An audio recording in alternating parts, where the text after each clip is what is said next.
People keep asking me what was inside the envelope. They ask because they were in that room, or because they heard it from someone who was, and by now the story has grown taller than the truth. Some are sure I stood up and shouted. Some think I threw my glass, or turned the table over, or told my son in front of every stranger he'd invited exactly what 40 years of a quiet life had been worth. I did none of that. I never raised my voice. Not once. I reached into the breast pocket of my jacket, set a single white envelope on the tablecloth beside his wine glass, and slid it toward him with 2 fingers. And by the time my son understood what was folded inside it, not just what it was worth, but the second thing, the thing that had nothing to do with money at all, the smile he'd worn all night had come apart at the seams. Most folks, hearing the whole thing, tell me I was cruel. I tell them I was patient. There's a difference between those two words, and if you'll stay with me tonight, I'll show you exactly where it lives. But I have to start at the beginning, because if I don't, you'll never understand why, on the night I turned 60, the kindest thing I had left to give my only son was to let him find out what he'd just talked himself out of, and to keep the one piece of it that money could never buy back. Welcome to Wise Dad Stories. Pull up a chair and get comfortable. The men in these stories are not angry men. They're patient ones. The kind who spend a whole lifetime building something quietly, without ever asking for credit, and who speak up only once at the very end, when it's the only thing left to do. And the people who push a patient man that far always had every chance to choose a different road. They just chose wrong. If that's the kind of story that brought you here, do me one small favor first. Subscribe, tap that like button, and tell me down in the comments where in the world you're listening from tonight. It costs you nothing, and it means more to me than you know. Now, my name is Raymond Hale, and let me tell you about the night I turned 60. I taught shop class at Jefferson High for 32 years. Woodworking, mostly. I showed 3 decades of restless teenagers how to measure twice and cut once, how to sand with the grain, how to make a thing with their own 2 hands that would still be standing long after they were gone. It was never a rich man's job, and I'll be honest with you about that. The paycheck was the paycheck, and across 32 years, it didn't grow by much. I've lived in the same 3-bedroom house on Sycamore Street the whole while.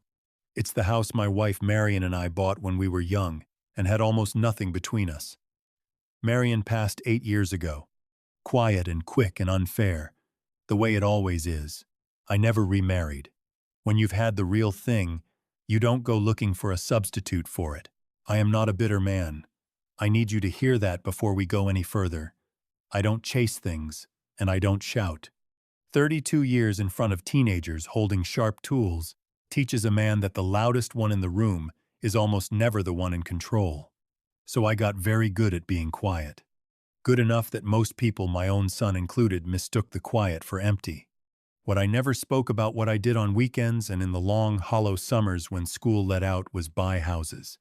Not grand ones, the opposite. I'd find the worst house on a good street, the one with the sway-backed porch and the water stains blooming brown on the ceiling, the yard gone to weeds, the one nobody would touch.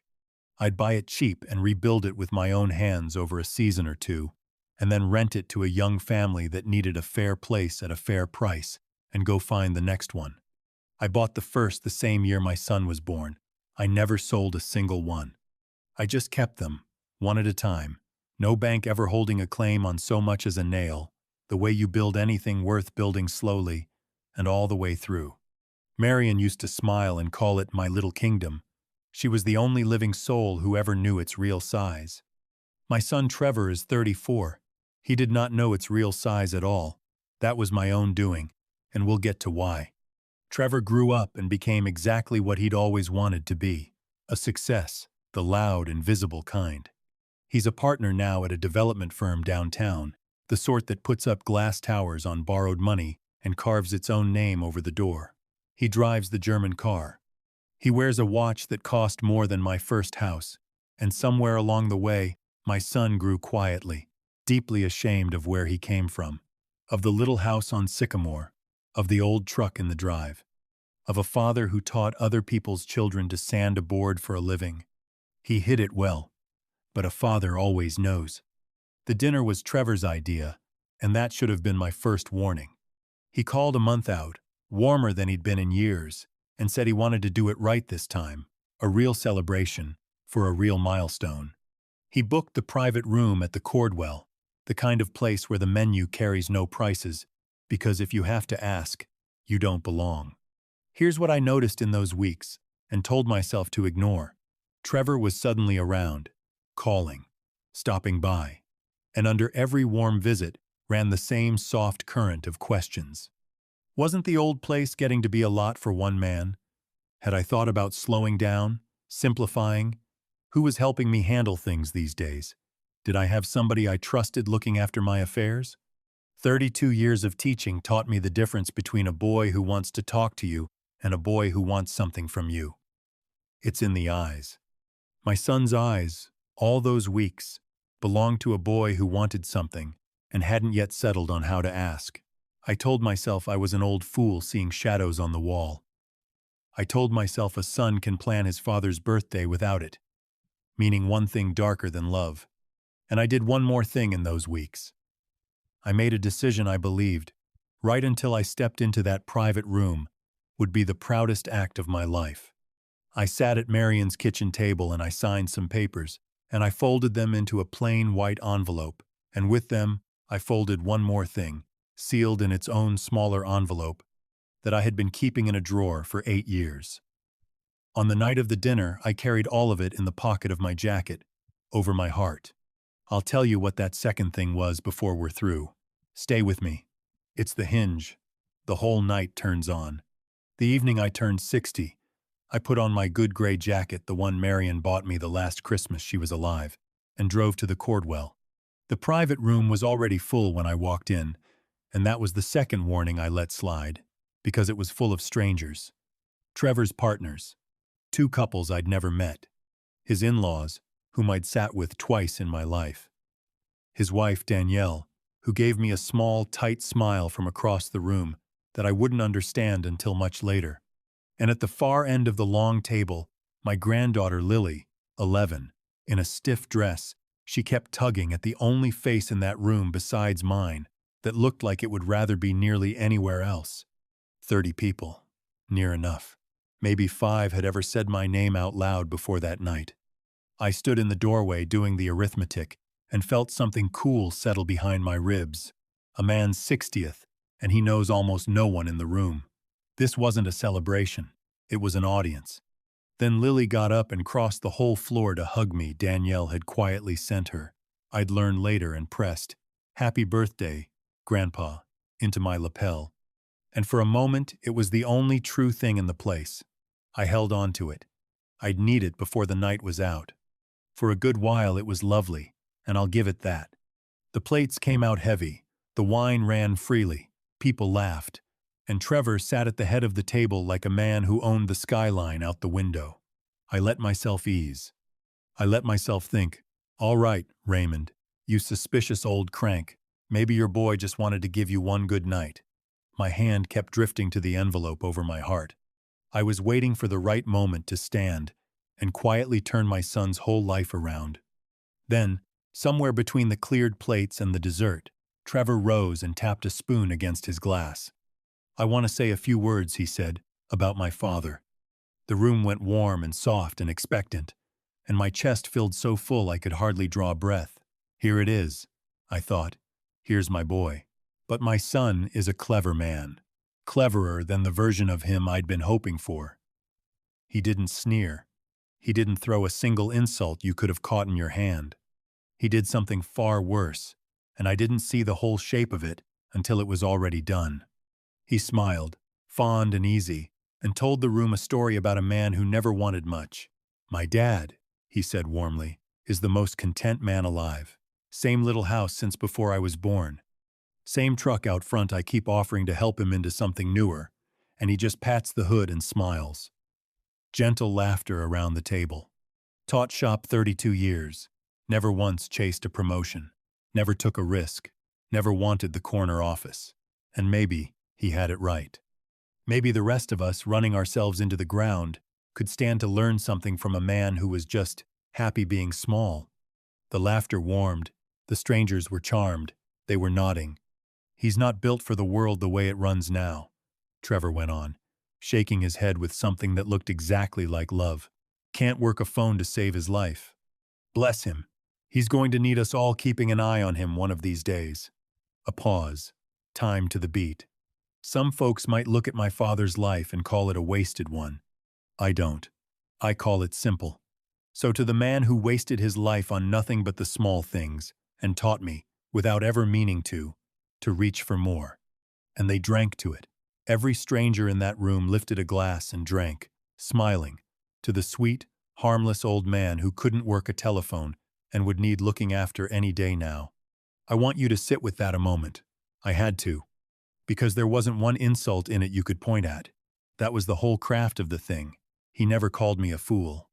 He built one, brick by loving brick, in front of 30 witnesses, a gentle, fading little man who never grasped money or ambition and was drifting toward the day he couldn't run his own life.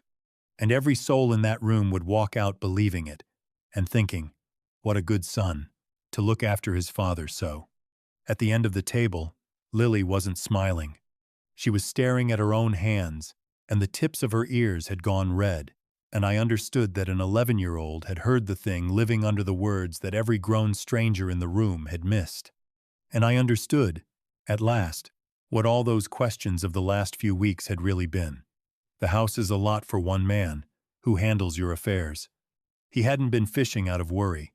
He'd been taking measurements. This dinner, these witnesses, that warm and smiling toast, it was the foundation. He was standing up people who would later swear, if it ever came to it, that of course poor Raymond wasn't himself anymore, that it was a mercy Trevor stepped in when he did. I looked at Danielle. She was staring at her plate, jaw set hard, and her eyes rose to mine for half a second and dropped, and I watched shame cross my daughter-in-law's face like the shadow of a cloud going over a field. She'd known this was coming. She hadn't found the way to stop it, but she was ashamed, and shame is at least a near neighbor to a conscience. So there it was. My son believed he had a whole room quietly agreeing that his father was finished. He'd made one mistake. He'd shown me the entire plan before I opened the envelope. I laid my dessert fork down, square and quiet on the cloth, and I stood. Let me tell you what I've learned about power in 60 years, because it's the secret of the whole night.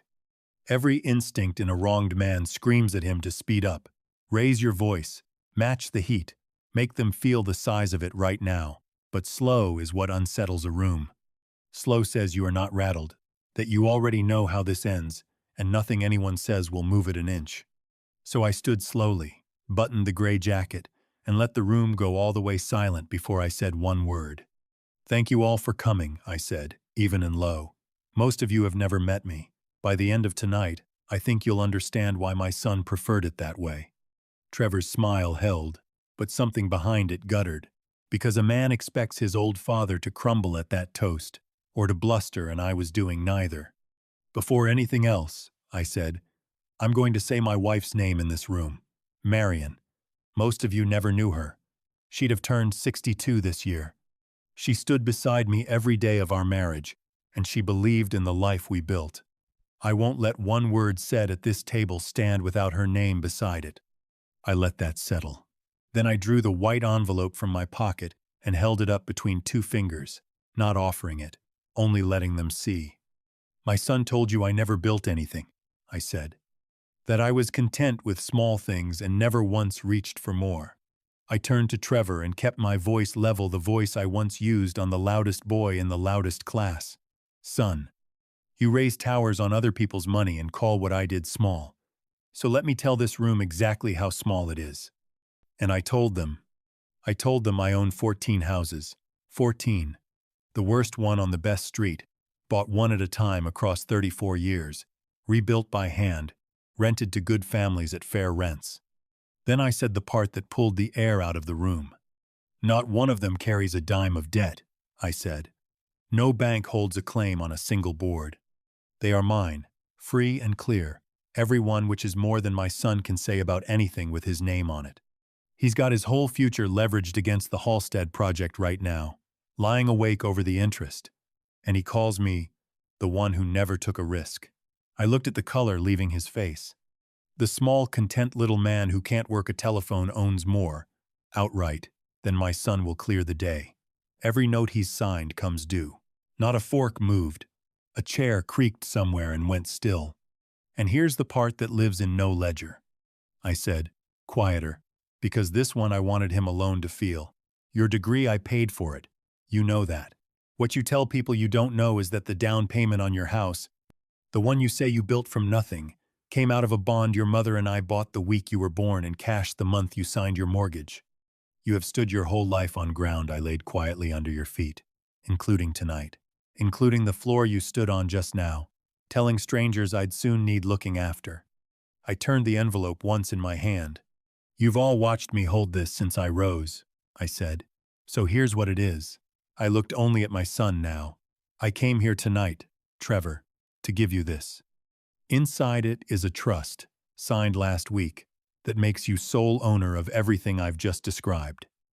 All 14 houses, every account, the whole little kingdom, free and clear, in your name. I was going to hand my only son a fortune tonight, in front of every one of these people, and let him go on believing, if it pleased him, that he'd never once needed his old man for anything at all. Danielle drew a breath that shook. But there's a second thing in this envelope, I said, and for the first time my voice went somewhere I hadn't planned. A smaller one. A letter. Your mother wrote it in the last month of her life, and she sealed it, and she gave it to me and said, "Give this to our boy when he's ready." I have carried it in a drawer for 8 years, waiting. And tonight, when I dressed for this dinner, I truly believed the day had come. I looked at him, a long moment. The man your mother wrote that letter to would never have stood up and buried his father alive to a room full of strangers to get his hands on what was already coming to him. So I'm going to keep her letter, Trevor, because you are not yet the man she addressed it to, and you don't get her last words to you until you are. The silence in that room had a floor you could have stood on.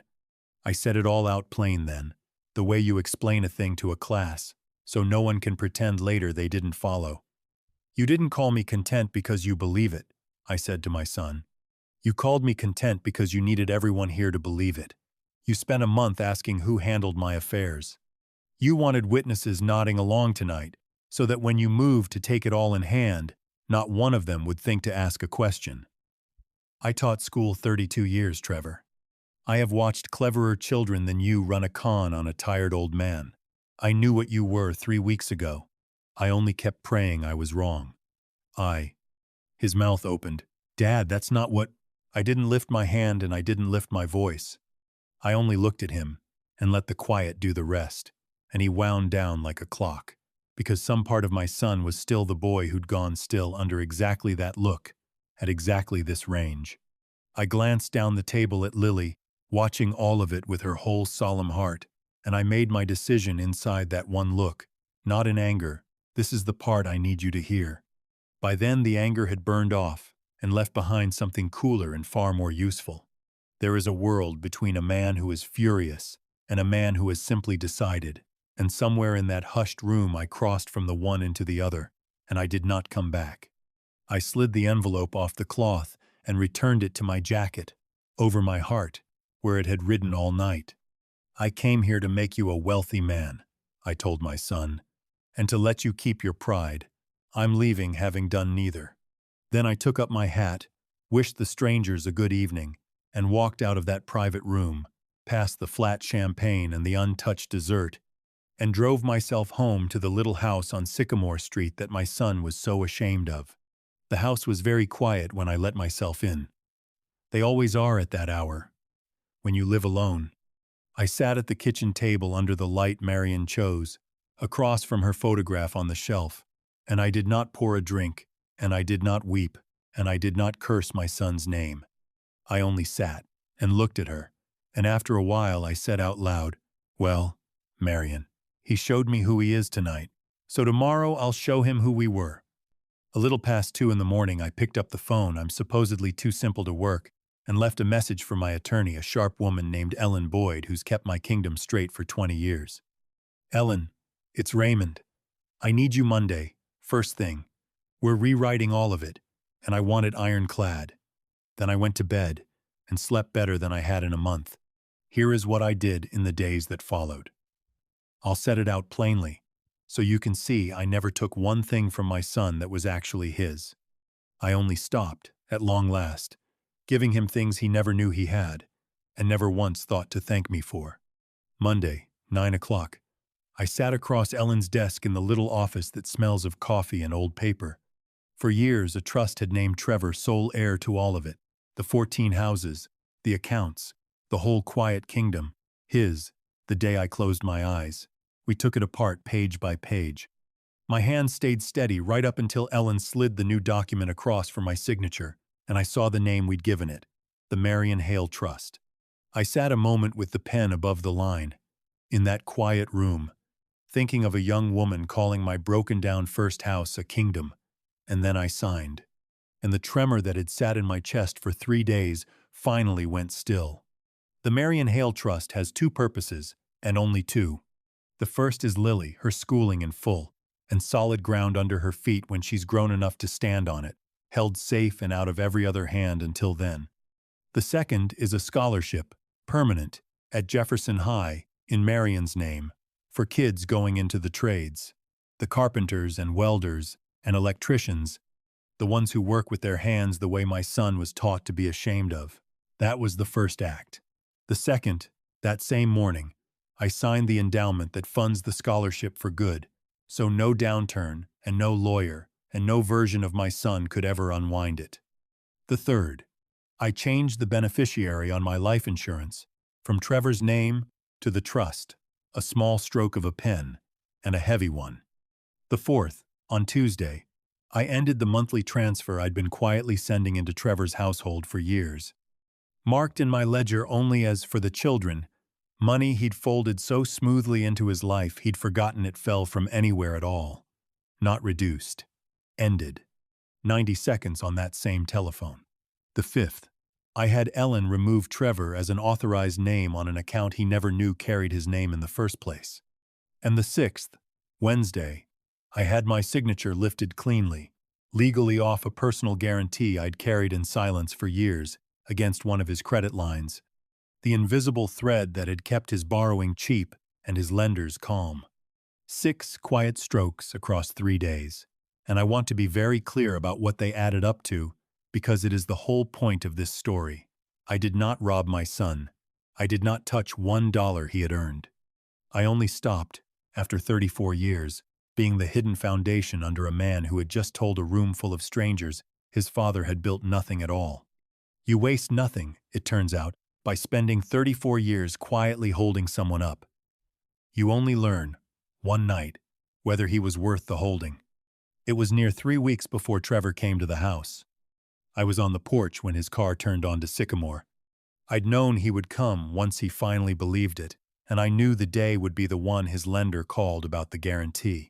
And the check that always came didn't.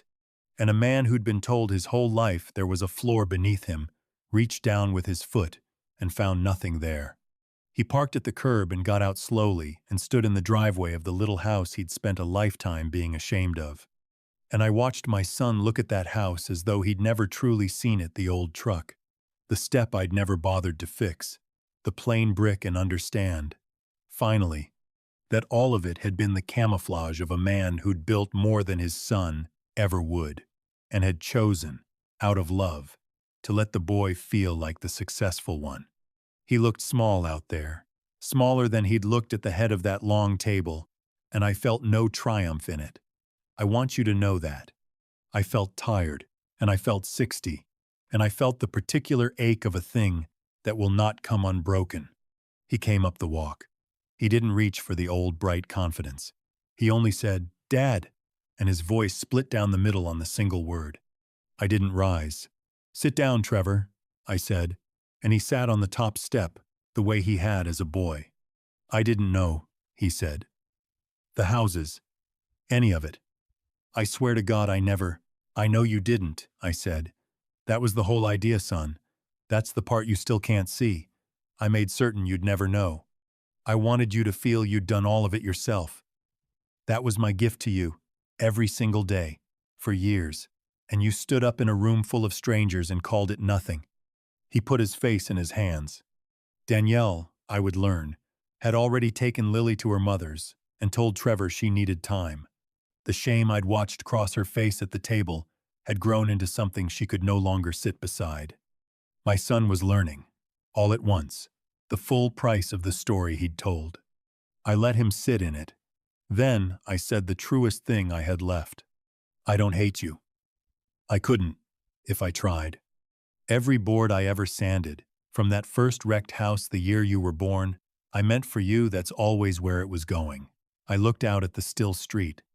But a man who tells 30 people his father's life was wasted has told me exactly what he'd do with what that life built. You didn't only insult me, Trevor. You showed me.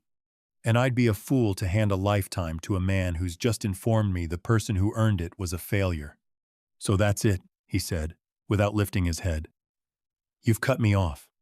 I've told you the truth, I said, which is a different thing, and a kinder one. I love you. I'll love you until the day I lie down beside your mother, and that has no end in it. But love and inheritance are not the same word, and you're the one who taught me the difference at a dinner you threw in my honor. I stood and put my hand on his shoulder and felt him go still beneath it. The door of this house is open to you any time you walk through it as my son. It's closed to you as my heir. And her letter, your mother's letter, is yours, the very day you become the man she was writing to, not 1 hour sooner. That's the only inheritance left that's still in your own hands to earn. He had no answer. There isn't one. He sat on that step a long while, and then rose and drove away, and I let him go because there are lessons a father can only teach by finally, after 34 years, stepping out from under. That was a year ago. That night, after his taillights were gone, I did something I hadn't let myself do in 8 years. I opened Marion's letter, and I read it alone at the kitchen table, under the light she chose, to see what our son had lost. I won't give you all of it.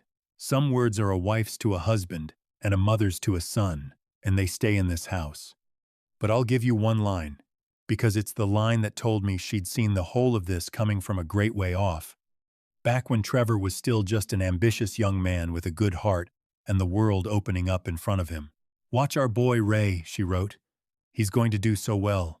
My only fear for him is that the world teaches him to confuse the price of a thing with the worth of it. If it ever does, you'll know what to do. You always did. She wasn't a prophet. She never claimed to be. She was only a mother who knew her son and a wife who knew her husband, and she had reached 8 years down the road to hand me the answer before I even knew I'd need it. This past Saturday, Lily came over, the way she does most weekends now. I've been teaching her to work with wood measure twice, cut once, sand with the grain, make a thing with your own 2 hands that'll outlast you. She has a better eye than her father ever did. We were out in the workshop with the sawdust hanging gold in the window light, and out of nowhere she looked up and asked, "Grandpa, whatever happened to the envelope from your birthday?" I smiled. I couldn't help it. "It's put away safe," I told her. "And one day, a long way off, when you're grown, you'll understand every last thing that was in it and who it was always meant for." She nodded and went back to her sanding, and I stood in my workshop watching my granddaughter build something real with her hands, and I thought of Marion, and I did not feel, for one single second, like a man who had wasted his life.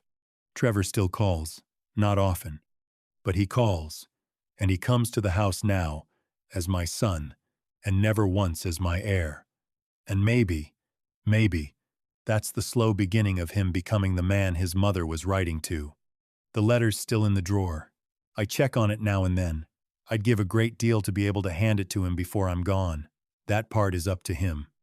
But I'll leave you with the only real wisdom I've got. An angry man answers an insult with his voice, and it's forgotten by morning. A wise man answers it just once, with the quiet truth, and lets the silence carry the rest. My son stood up and dressed my whole life as a wasted one, so gently that a room full of strangers smiled and drank to it. I answered him with one envelope, and I never had to say it twice. If this story meant something to you tonight, do me that small kindness, hit the like button, subscribe, and pass it to someone who needs to hear it. And tell me down in the comments, was I too hard on my son or not hard enough? I read every last one. Thank you for sitting with me. I'll see you on the next one right here at Wise Dad Stories.